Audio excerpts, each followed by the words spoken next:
सफलता की पहली सूचना मिलना काफी लंबा अर्सा हो गया था। अब सूचना बड़े ड्रामेटिक अंदाज में मिली। हुआ ऐसा कि किसी ने बताया, क्योंकि बीएचयू से अपना थोड़ा संबंध है तो वहां से बातचीत होने लगी कई लोगों की। मैं उन्हें फोन पर मिस कॉल देखी, अटेंड नहीं कर पाया, थोड़ी उसकी आवाज कम रहती है। तो मैंने देखा तो क्योंकि उसी तरफ से तमाम कॉल्स थी, उसी तरफ के शुभेच्छु थे, तो मुझे तुरंत किसी ने पहले भी बताया था कि शायद शुक्रवार को रिजल्ट आएगा। तो मुझे तुरंत लगा कि रिजल्ट आ गया है, इसीलिए कॉल आ रही है। ऐसे में ये अमित जी है, उनका फोन आया, मैंने रिसीव किया। मिस कॉल पहले ही पड़ी थी, क्या अपना रिजल्ट देखा? मैंने कहा नहीं, रिजल्ट देखा नहीं, लेकिन मुझे लग रहा है आ गया है और मैं देखने के लिए निकल रहा हूँ। तो बस फिर मैं बताता हूँ। उसके लिए थोड़ा छटपटाहट भी पहुंचे वहां पर, तो जो बीपीएससी की साइट थी उस पर कुछ भी नहीं आ पाया था, वो लग ही नहीं, कनेक्ट ही नहीं हो रही थी। तो वो इधर से उधर तक तमाम चीजें होती रही। 7 से 8 बजे, 8 से 9, इस बीच में लगातार कॉल आती रही। तो हमने कहा अभी नहीं पता चल पाया है। तो मैंने तब तक घर पर किसी को एक इंडिकेशन भी नहीं दिया कि ऐसा कुछ हो रहा है। लेकिन एक परेशानी, एक उत्सुकता बन गई थी कि भाई जल्दी जल्दी पता चले क्या हुआ। तो इतने में फिर किसी ने बताया कि भाई आपका नाम हमारे ही साथी है कबीर जी, उन्होंने देखा है लिस्ट में, वो पटना में मौजूद है, उन्होंने आपका नाम देखा है और आपका जो नाम है उस नाम में 2 नाम हो ही नहीं सकते, इसलिए ये आपका हो चुका है। बस आपको कंफर्म करने की जरूरत है, खाली लिस्ट में नाम देखना है। तो थोड़ा थोड़ा गुदगुदाहट और हल्की हल्की खुशी लगने लगी। तो लेकिन इसके थोड़ी देर बाद तक इंतजार करते करते लगभग 10 के आसपास वहां से और 2-3 लोगों की कॉल आ गए बधाइयां देने के लिए कि हो गया हो गया। मैंने कहा मैंने अभी देख नहीं पाया है। और 10 से 10:30 के बीच में वो लिस्ट ली है। मैंने लिस्ट में अपना नाम अपने आप से देखा है। 7-8 पेजों का पूरा डॉक्यूमेंट था, मैंने पूरा लिया। और उससे पहले एक बड़ी मजेदार की बात हुई। हमारे एक परम मित्र नरेंद्र शुक्ल जी अक्सर लखीमपुर वगैरह रहते हैं तो मिलने का कम होता है। उस दिन पता नहीं उनको क्या लगा, मिलने के लिए उन्होंने कहा। मैंने कहा मैं बिजी हूँ, उसके बात करता हूँ। तो बोले अगर आना तो हजार आना। मैंने कहा समय मिलेगा तो आऊंगा, लेकिन अभी इधर समय हो नहीं पाया। हमारा दिमाग दूसरी तरफ लगा था। उन्होंने कहा आए नहीं, मैंने उनसे कुछ बताया नहीं। बोले मैं आ रहा हूँ। तो मैंने उनसे तब तक कुछ डिस्क्लोज नहीं किया था, लेकिन वो चले आए। अब वो आ गए तो फिर मैंने कहा हो सकता है आप आज एक बड़ी, मेरे जीवन की बहुत बड़ी सूचना, बहुत बड़े समाचार के और यादों के साथी होने वाले हैं, आइए रिजल्ट देखने चलते हैं। तो 10 के आसपास उनके साथ था और रिजल्ट देख रहा था। इतने में मधु जी फोन, मधुसूदन सारस्वत मेरे बड़ा प्रिय अनुज है, उसका फोन आ गया। देखा तो मैंने कहा तुम लाइन पे बने रहो, मैं रिजल्ट देख रहा हूँ। नाम टाइप हो रहा है, टाइप होते होते बस। तो उस समय ठीक उस मौके पर जब वो खबर मुझे मिल रही है, 10 से 10:30 का टाइम था, तो वो पूरा का पूरा ये थोड़ा सा ड्रामेटिक अंदाज में पूरी चीजें हुई। तो काफी अच्छा लग रहा था।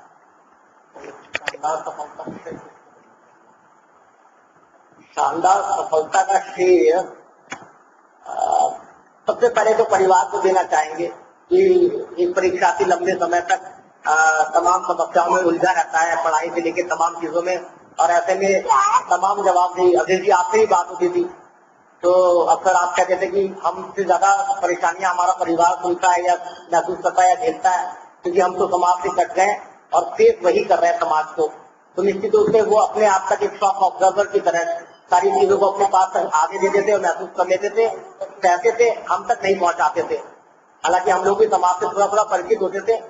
एक तरीके से हम लोग लाइबिलिटी की तरफ जा रहे थे और लाइबिलिटी से एक एसेट की तरफ आना, वापस एसेट बनना अब बहुत सुखद अनुभव है। मेरे लिए तो यही है कि अब मैं लाइबिलिटी कभी बनना भी नहीं चाहा और अब मैं एक एसेट की तरह अपने आप को महसूस कर रहा हूं। तो मुझे ये खुशी है। और ऐसे परिवार, पूरे परिवार का, पिताजी इंटरव्यू से पहले लगातार किसी ने, पंडित जी ने कहा कि भाई ये मंत्र उसका उच्चारण हो, इसका जाप हो। मैं नहीं कर सकता, मैं तैयारी कर रहा हूँ राजस्थान का पेपर देने के लिए, मैं वहां जा रहा हूँ। तो मेरी तरफ से वो सब पढ़ाई, वो मंत्रोच्चारण सुबह से शाम तक बैठकर मालाएं कर रहे हैं। मेरी पत्नी अपने उस समय बैठी हुई है जहाँ पर वो वहां से अपनी मालाएं करें। माता की लगातार, मैं शनिवार का दिया नहीं जलाता, मैं शनि पूजन करता हूँ ना पीपल की वो, तो वो सारी की सारी प्रक्रिया वो करती। किताब किसी दिन किसी भाई को कोई अच्छी किताब दिख गई तो वो किताब ले आए। और प्यारे प्यारे मेरे भतीजे, उनको देख के कई बार भोजन के समय में अपनी थकान उतारने उनके साथ खेलती है, खुश हो गए। और इसके बाद भाई अपने प्यारे प्यारे बहुत सारे मित्र जिनके साथ रहने से काफी संबल, काफी सहारा मिलता रहा। तो कुल मिला के हम ये कहेंगे सामूहिक सहयोग है एक कंप्यूटर के जीवन में बड़ा महत्वपूर्ण है। ये उसको मिला के उस तरीके की सारी चीजें हैं। आप अपने वैकल्पिक विषय के बारे में थोड़ा बताइए कि आप जो आज के कंप्यूटर कौन सा बहुत ज्यादा मतलब आपके अनुभव पर ज्यादा से ज्यादा लाभ मिल सकते हैं, क्योंकि अभी एक वैकल्पिक विषय को रखना ही पड़ता है। तो वैकल्पिक विषय में मेरा जो अपना विचार रहा है तो बहुत सीधी सी बात यह है कि जो आपकी रुचि का विषय हो, जिसको आपको पढ़ने में अच्छा लगता हो और सुविधाजनक हो, आप उसी को चयनित करें।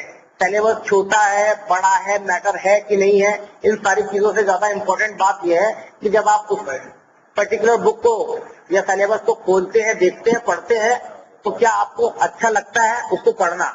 अगर आपको उससे पढ़ना अच्छा लगता है तो निश्चित रूप से आप उसकी डेप्थ में जाना पसंद करेंगे। और विषय भी एक तरीके से एक बहुत विशिष्ट चीज होती है, जैसे संबंध होते हैं। किसी व्यक्ति से आप पहली बार मिलते हैं तो सामान्य वार्तालाप होता है, धीरे धीरे मित्रता, उसे लगातार मिलते रहने से एक आत्मीय संबंध बनता है, फिर गहरी आत्मीयता होती है। तो जिस विषय के साथ आप जैसे ही परिचित होते हैं, अपनापन लगने लगे तो आप समझ लीजिए अगर आपकी उससे आत्मीयता आ रही है, कनेक्टिविटी हो रही है, तो आप उसके किसी भी सवाल से घबराएंगे नहीं। वो भी आपके लिए जो अपरिचित शत्रु की तरह आ रहा होगा, धीरे धीरे उससे एक आत्मीय संबंध बनेगा, आप उससे मित्रता हो जाएगी, यानी विषय आपका मित्रवत हो जाएगा। तो कहते हैं ये जो कनेक्टिविटी है अगर विषय के साथ आपकी आ रही है तो विषय आप कोई भी चयन करिए, आपको सफलता मिलेगी।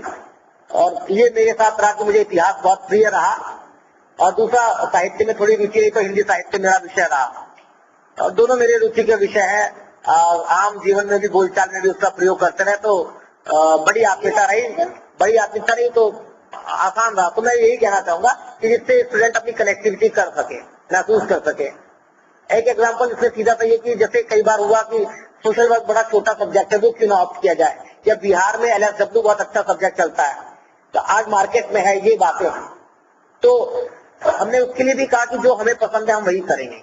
कई बार आपसे भी चर्चा हुई इस मुद्दे पर कि कुछ चेंज कर लिया जाए, तो हमने कहा हमारी उसमें रुचि, हम वही कंटिन्यू करेंगे। तो इस विषय पर मेरा यही मत है। जी जी है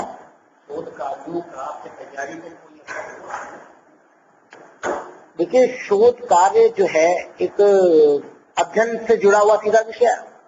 कई बार होता है कि हम जड़त्व के शिकार हो जाते हैं, मतलब शरीर ही है, मन ही है, तो मन में भी कई बार जड़ता आती है। तो एक ही तरीके की चीजों को पढ़ते रहने से उसमें भी चीजें आती है कि कई बार आपकी रुचि खत्म है, या फिर आप एक ही तरीके बोझिल तरीके से वही चीजें दोहरा रहे हैं। और रिसर्च में मैं गया, वहां पर चीजें फिर से नए सिरे से कुछ पढ़ने के लिए रहा। एक चीज तो ये रही कि भाई पढ़ने की रुचि बढ़ गई और चीजों को और समझने के लिए तमाम चीजें आने लगी। तो कुल मिला के जब अध्ययन की ओर जा रहे हैं और उसमें भी चिंतन करना है, तो परफॉर्मेंस बेटर करने के लिए या अच्छा करने के लिए मौका मिला। तो कुल मिला के एक ऐसे प्रतिष्ठान में पहुंचे जहां पर कई लोगों से परिचय हुआ, जिससे मैं अपने श्रद्धेय गुरुवर का नाम लेना चाहूंगा, श्री राकेश पांडे जी। उनका बड़ा सहयोग रहा, क्योंकि उनके साथ बैठना ही ऐसा लगता है किसी गुरुता के आसपास महसूस करना, एक संरक्षक का हाथ अपने बड़ा दस्त अपने आप को महसूस करना, और उनके आशीर्वचन और पूरा का पूरा आप अच्छे से प्रयास करिए, जहां भी करिए, तो बड़ा सीखने के लिए भी रहा। तो बहुत सारी चीजें सीखी कि भाई आप शुभकामनाएं जो होती है, जैसे एक बात वो कहते थे कि शुभकामनाएं मुझे दीजिए, मैं फला काम के लिए जा रहा हूँ और मुझे ऐसा अनुभव हो रहा है, आप मुझे शुभकामना दीजिए। तो वो ऐसा भी करते थे। तो हमने ये सीखा कि जो एक व्यक्ति है आपके आसपास का, उसकी एनर्जी जब वो आपके लिए आशीर्वचन देता है, आपके शुभकामना देता है, तो उसकी शक्ति जो है आपको मिल रही है। तो हमने भी प्रयास किया कि हमसे अधिक से अधिक व्यक्ति अपना जो सहयोग हो, मानसिक हो, उसको दे। और लगता है कहीं ना कहीं ईश्वर ये जो अपना स्वभाव भी गुरु के संरक्षण से जो प्राप्त हुआ, उसने भी काम दिया। बहुत सारे लोगों की इच्छा है, जैसे लोग कहते थे कि आपसे भी हुआ, सब लोग कहते थे कि चाहते थे कि कहीं आप शीघ्र हो, तो उसका भी लाभ मिला। इसके लिए जो बहुत ही मूलभूत आवश्यकता होती है,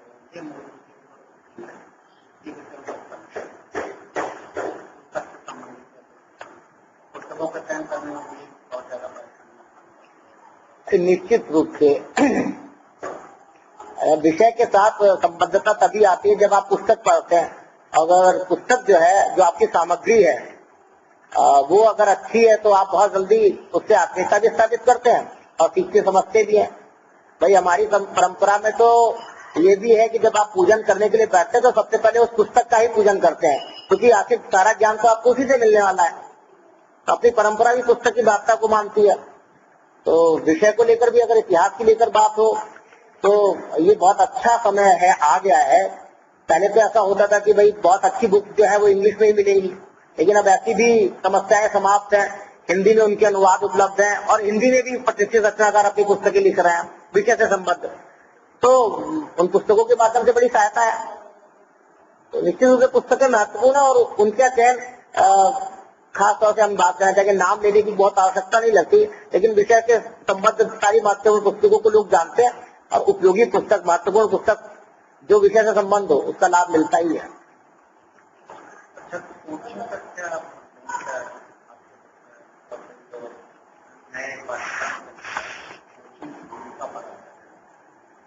देखिए, कोचिंग जो है अगर उसकी तुलना करें, देखिए जैसे एक चीज होती है स्पून फीडिंग और एक चीज होती है आप अपने आप से पकाकर खा रहे हैं। तो दोनों चीजों की तुलना करते हैं तो कोचिंग और अपना स्व अध्ययन थोड़ा सा इस प्रकार की चीजें हैं मुझे लगता है। लेकिन ये कि हाँ, अगर कोई स्वपाकी हो, अपना पकाकर ही भोजन खाना पसंद हो तो कोई समस्या की बात नहीं है। लेकिन किसी को ऐसी सहायता मिल जाए तो उससे उसकी बहुत समय बच सकता है, बहुत सारा परिश्रम बच जाता है, समझ रहे हैं। तो कोचिंग जैसी जो चीजें हैं आपके लिए पूरी हमेशा के लिए तैयार चीजें उससे आपको मिल सकती है। अनुभवी शिक्षकों का सानिध्य मिल जाता है जिन्होंने अपने जीवन में परिश्रम किया होता है तमाम विषयों को लेकर, तो उनका जो अनुभव है वो आपको प्राप्त हो जाता है। उन्होंने जो अध्ययन किया होता है वो आपको बड़ी लिक्विड फॉर्म में मिल जाता है, उसके लिए बहुत आपको प्रयास नहीं करना पड़ता। तो इन सारी चीजों से होता क्या, आप बहुत जल्दी जो ज्ञान का एक स्तर होता है विषय से संबद्ध उसको पा जाते हैं। और वहीं अपने आप का अध्ययन करते हुए थोड़ा समय टाइम टेकिंग प्रोसेस में ही कहूंगा, और समय कंपटीशन का है, समय उसमें बड़ा महत्वपूर्ण है। यदि शीघ्रता से कोई व्यक्ति चीजों को पा रहा है तो निश्चित रूप से वो ज्यादा तेजी के साथ आगे बढ़ेगा, उसका लाभ उसको मिलना ही मिलना है। क्योंकि आज कोचिंग भी बहुत ज्यादा जी हाँ, जी हाँ। क्या कोचिंग का चुनाव करते मुझे लगता है कि ये जो कोचिंग है इसका सबसे महत्वपूर्ण घटक तो वही है जो आपके साथ शिक्षा बांटेंगे। तो गुरुजन ही सबसे महत्वपूर्ण विषय है। मैं नहीं कहता एस्टेब्लिश ब्रांड और लंबी मोटी फीस और तमाम चमकदार क्लासरूम और तमाम एसी रूम, इन सब पर भारी है तो वो फैकल्टी। अगर अच्छे गुरु का, योग्य गुरु का सानिध्य प्राप्त होता है तो आपका आधा रास्ता तो ऐसे ही आसान हो गया। और गुरु कितना महत्वपूर्ण होता है हम अपने अनुभवों से समझते हैं। यदि हम लोगों के साथ सही प्रकार से सही योग्य व्यक्ति के संरक्षण में हम हुआ करते तो बहुत सारी समस्याओं का सामना हमें नहीं करना पड़ता। हमने जो सीखा लेडर बाय लेडर अपने आप से सीखते आए, और कई बार हम इसको कहना नहीं चाहेंगे लेकिन कई बार हमने धोखे जैसी स्थिति को अनुभव किया है कि आपसे जो कहा गया उसके बजाय बहुत कुछ ऐसा मिला आपको ज्ञान के स्तर पर भी और सोच और समझ के स्तर पर भी, जिसे हम धोखा शुद्ध शब्दों में कहना चाहें तो वो धोखा ही है। क्योंकि जब कोई विद्यार्थी आपके पास आता है समर्पण भाव से वो सीखने पढ़ने समझने के लिए और केवल आपके भरोसे होता है और आप उसके साथ वो सारी चीजों का वादा करते हैं लेकिन वो चीज नहीं देते जिसका आपने देने का वादा किया, तो ये शुद्ध धोखा है। और उस चूंकि वो समर्पण भाव से शुद्ध भाव से आया है तो ये तो इसे इस प्रवंचना को नाम क्या दिया जाए, बहुत बड़ा धोखा है। मैं तो ये कहना चाहूंगा और ये नहीं होना चाहिए। और जो मैं तो यहाँ पर ये दावा करना चाहूंगा कि कोई भी संस्था, मैं कहता हूँ झोपड़पट्टी में चला ले, कोई व्यवस्था ना दे। जून की तपती दोपहरी में अगर मार्तंड भी अपनी आग बरसा रहा हो, ऐसे समय में भी शिक्षक अपनी बात को रख रहा हो, तो मैं निश्चित मानता हूँ योग्य विद्यार्थी उसको ग्रहण करेगा और उस तपती दोपहरी में पढ़ने वाला विद्यार्थी में सफलता भी जरूर पाएगा। आपके तैयारी के क्रम में अभियान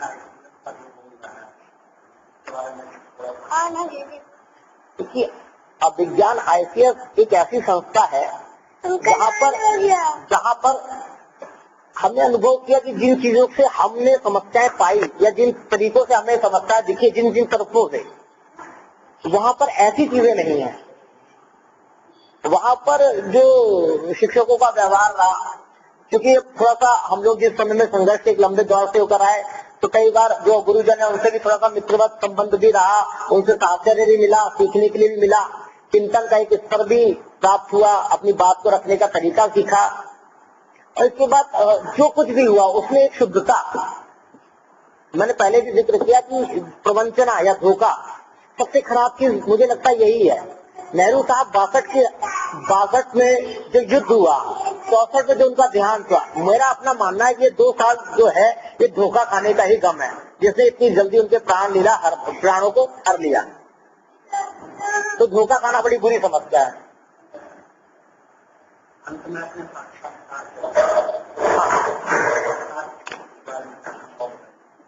अच्छा जी जी, एक बार आप प्लीज रिपीट करें। अपने साक्षात्कार को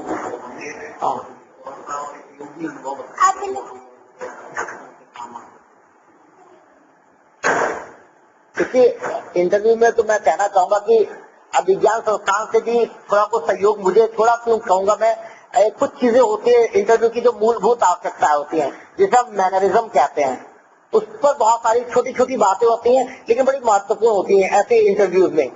तो इन सब चीजों के लिए बड़ा सहयोग मिला कि भाई आप कैसे हैंडल करेंगे, कैसे विशेष करेंगे और कैसे तमाम चीजों के लिए अपनी बात को रखेंगे।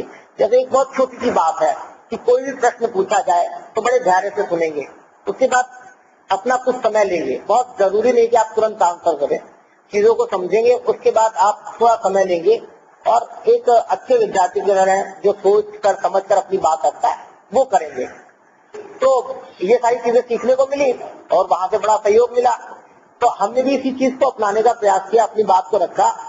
और यहाँ पर मैं ये कहना चाहूंगा कि सहमति और असहमति व्यक्तिगत मत है। इंटरव्यू बोर्ड के सामने बहुत सारे प्रश्नों पर हमने अपनी सहमति भी दर्ज की और असहमति भी रही। तो निश्चित रूप से ऐसा लगता है कि एक संदेश दिया कि भाई इनका अपना विषय को लेकर मत है। जैसे मैं बात करना चाहूंगा फ्यूडलिज्म की, सामंतवाद की। तो सामंतवाद को और नक्सलिज्म को इंटरव्यू बोर्ड ने कहा कि क्या आप मानते हैं सामंतवाद जो है वो नक्सलवाद के लिए जिम्मेदार है? तो मैंने अपना समय लिया और मैंने कहा नहीं, क्योंकि मेरे दिमाग में थोड़ा सा कॉन्सेप्ट, मैं ये कहूंगा कि पूरा दृश्य नहीं आया, मुझे थोड़ा सा और समय लेना चाहिए था। ओके, तो उसमें जो चीजें हैं, जो इंटरव्यू बोर्ड था उसने 1967 से उन चीजों को जोड़ना शुरू किया और हमने अपना आंसर उस चीज को जो आज की स्थिति है उसके संदर्भ में दिया। तो हमने उसके हिस्टोरिकल बैकग्राउंड को थोड़ा सा मिस किया। तो मैं ये कहूंगा कि थोड़ा विषयों पर और अभी तैयारी होनी चाहिए, उनके ऐतिहासिक जो पुराना समय है उस पर भी थोड़ा सा काम कर जाना चाहिए। और मैं ये कहूंगा कि वहां पर हमने अपनी असहमति बताई और अपनी असहमति के लिए अपने तर्क दिए। और उस पर हमारा जो मत था कि नक्सलिज्म जो है विकास की समस्या के साथ साथ और बहुत सारी समस्याओं का एक समूह है, क्योंकि विकास को दूर करने के जब प्रयास किए जाते हैं तो नक्सलवादी जो लोग हैं उनकी तरफ से उस चीजों को खत्म करने के भी प्रयास होते हैं। तो ये मुझे लगता नहीं कि केवल विकास की समस्या है। और इस विकास का, इस समस्या का जो ऐतिहासिक पहलू हमने जो कहा उसमें ये था कि ये जो क्षेत्र है ये वनवासी क्षेत्र है और भारतीय इतिहास के किसी भी कालक्रम में इन आठवीं प्रदेशों के साथ किसी ने छेड़छाड़ नहीं की। यहाँ तक कि समुद्रगुप्त जैसा सम्राट उनसे परिचारकी ले रहा है, 8वीं परिचारकी, मैंने स्पष्ट कहा, और उनसे सेवाएं लेकर संतुष्ट है। लेकिन जो पहली बार इतिहास के पहले दौर में जो ब्रिटिश साम्राज्य है उसने उस पूरे ढांचे को ध्वस्त कर दिया। उनका आर्थिक तौर तरीका, उनका सामाजिक सांस्कृतिक रहन सहन, उनमें सीधा हस्तक्षेप किया।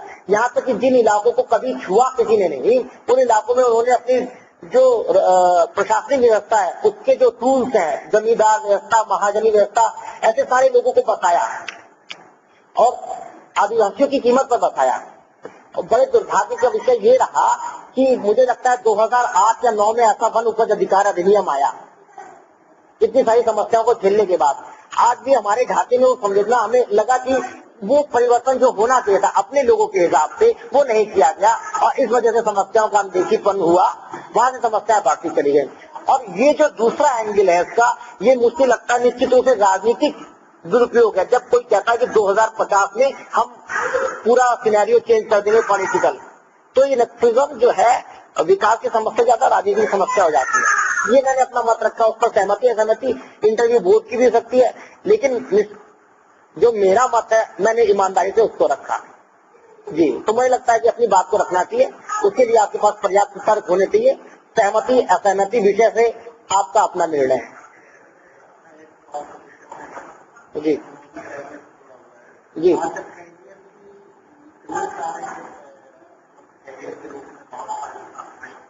जी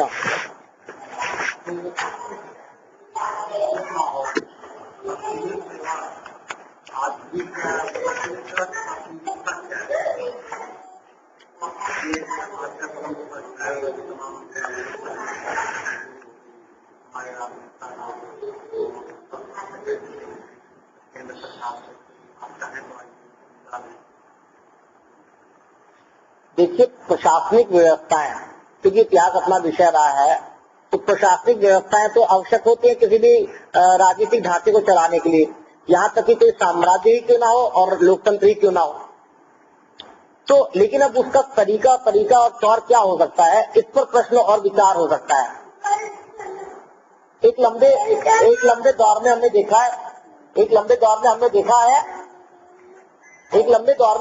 है इन सारी चीजों को कि प्रशासनिक व्यवस्था की आवश्यकता है, लेकिन ये एक बात हो सकती है कि बदलते दौर में उसमें कितना तकनीकी या बहुत सारी चीजें होती है, समय के साथ बदलते हैं, तो उसके लिए क्या आवश्यक परिवर्तन है और जिन्हें होना चाहिए।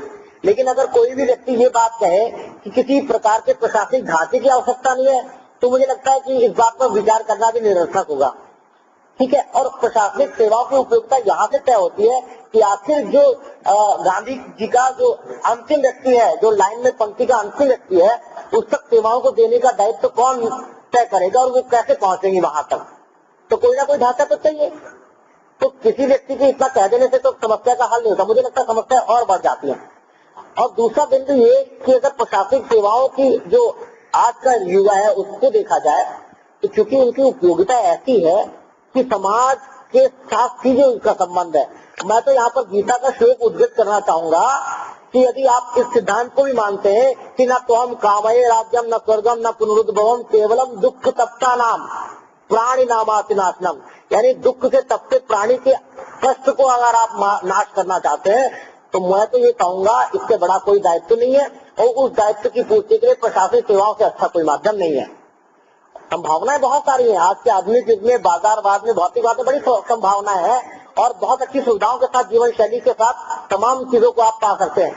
लेकिन किसी व्यक्ति के कष्ट को हरने की जो संभावना है और सामर्थ्य इस सेवा में है, वो किसी और में नहीं है। आत्म आनंद के लिए, आत्मभोग के लिए तमाम सुविधाएं हैं तमाम समूह में, लेकिन प्रशासनिक सेवाओं की कोई तुलना किसी और सेवा से नहीं हो सकती। यदि आपके अंदर समाज के प्रति समर्पण का भाव है, यदि आप कुछ कर गुजरना चाहते हैं साफ नियत से देश और समाज के लिए, निर्वैकल्पिक है ये, मेरा ये मानना है। अब देखिए,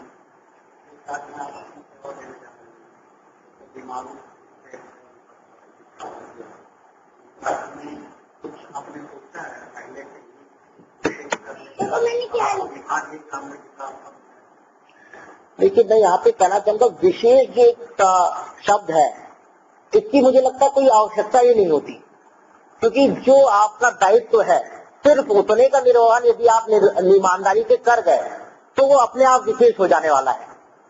तो मैं तो ये चाहूंगा कि जो ढांचे के अंतर्गत आपको काम मिल रहा है उसको आप पूरी ईमानदारी के साथ करते जाइए, और निश्चित रूप से वो सामान्य तक विशिष्ट बनने की प्रक्रिया अपने आप स्वतः आरंभ है और यहाँ के सारे विकास के रास्ते खुलते हैं। बिहार अगर बीमारू है तो उसकी वजह तमाम उसके बड़ा दुर्भाग्य लगता है कई बार, क्योंकि इतिहास के सजग विद्यार्थी के नाते हम जानते हैं ये वही मगध साम्राज्य जहाँ से भारत के साम्राज्यवाद प्रारंभ हुआ उसका केंद्र है ये, और उसकी ऐसी पिछड़ी अवस्था हृदय के लिए थोड़ा सा दग्धकारी है या विदारक है। हम तो चाहेंगे कि हम जहाँ पर कार्य करने का ईश्वर ने हमें अवसर दिया है वो अपने श्रेष्ठ स्तर को प्राप्त करे, पुण्य प्रतिष्ठा को प्राप्त करे, उसके लिए जो यथासंभव होगा वो प्रयास हम करेंगे।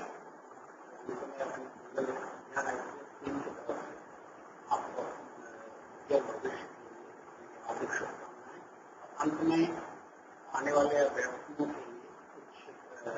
एक वाक्य अमूल मानो। देखिए, आपकी जो बधाइयां हैं मुझे सहर्ष स्वीकार है, क्योंकि ये बधाइयां ही हैं, शुभकामना है। मैंने इस पर थोड़ा सा विचार किया, जो पर्व होता है उसमें जो हम लोग एक दूसरे को जो बधाइयां देते हैं वो एक सामूहिकता के रूप में आ जाती है। और ये सुना है हमने कि कभी दुआ जाती है अर्श पर असर लाने को, तो जो ये दुआएं होती हैं, लोगों की शुभकामनाएं आपके प्रति होती है, इसका बड़ा महत्व है। मेरे गुरुजी कहते हैं, एक बार मैं थोड़ा सा बात बताना चाहूंगा कि मेरी गुरु माता का ऑपरेशन था, उनका मैसेज आया कि गुरु माता का ऑपरेशन है, आप उनके लिए शुभकामनाएं दीजिए।